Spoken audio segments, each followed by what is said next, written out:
Hey guys, quick video showing you what I consider to be the ultimate fix on correcting the frozen water lines on these old GE refrigerators. I've had this one for 10 years and, well, I've tried all sorts of methods.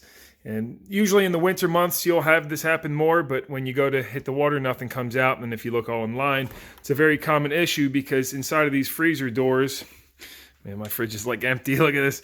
The insulation breaks down in them and allows the cold to seep in and freeze the water line, which comes in to the door right down below there.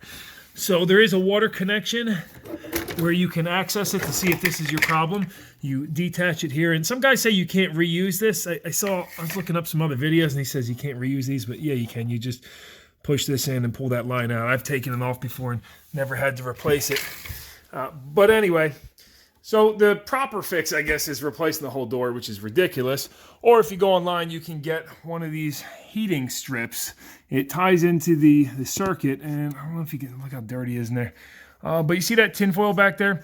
There's like a heating element that GE, I guess, gave so that it'll heat that line up. And that worked for like a month, and then it started freezing up again.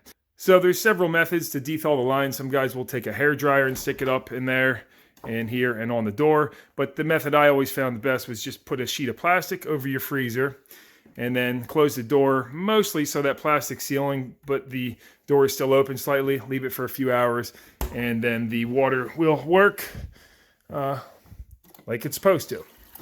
I think that's enough information on that. Problem is, no matter what, it's going to continually freeze back up, especially if you keep your house pretty cold in the winter like I do. I keep the heat on 55 when I'm not here. So here's what I've done. I've added a ball valve, and I'll show you the plumbing in the back here, but I freaking love this system. You just hit it, you can fill your water up, no problem. You can actually walk away and go do something else if you're filling up a big jug or something, and you have filtered cold water. It's great for filling up a Keurig. I used to actually have a Keurig here, and you could just hit that instead of, going to use Brita water, because, you want to use filtered water in the coffee machines. Same thing for filling this one up.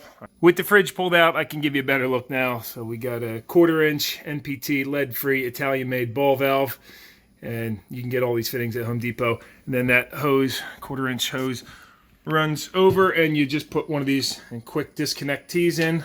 Again, food grade or whatever, you can get all that stuff at Home Depot. So it's important which line you put it in. This is the feed line that comes from your water, and then it goes into the filter. It's cold and all that, and this one coming out is where it goes back down under the fridge and goes to the freezer door. So you want to tap in T into that one, and that works good.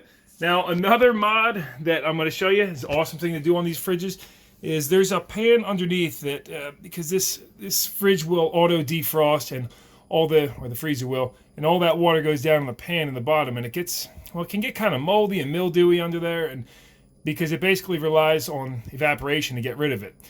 So what I did is connect a hose to that. I guess it's kind of a factory option. If you have a basement, you can do this. And I run that down, and then I'll show you what it looks like down in the basement. That garden hose drain comes down and then tees into my AC condensation line, which drains down into the sewer line. It's actually just drilled right into this 45 elbow, and then I put a loop so that no sewer gases can travel up. And that wraps it up. So you might think that's a little hack, but I can tell you if you install it, you'll never go back. It's so convenient having that. And just to recap, so that your options are replace the door, install a heating element, dethaw it every time it freezes, keep your house warmer, or you could, you could turn the freezer temperature up so it's not quite as cold and keep it more around, 10 degrees or 15 degrees or something like that. But those are your options. That's a GE refrigerator, and that's how I dealt with it. And I suggest you do the same, because it's definitely convenient. Every time that freezes, just run over here and you got quick water. Alrighty, good stuff. Drop it a thumbs up, comment, or check out the channel, subscribe if it helps you, because I appreciate that. I'll see you next time.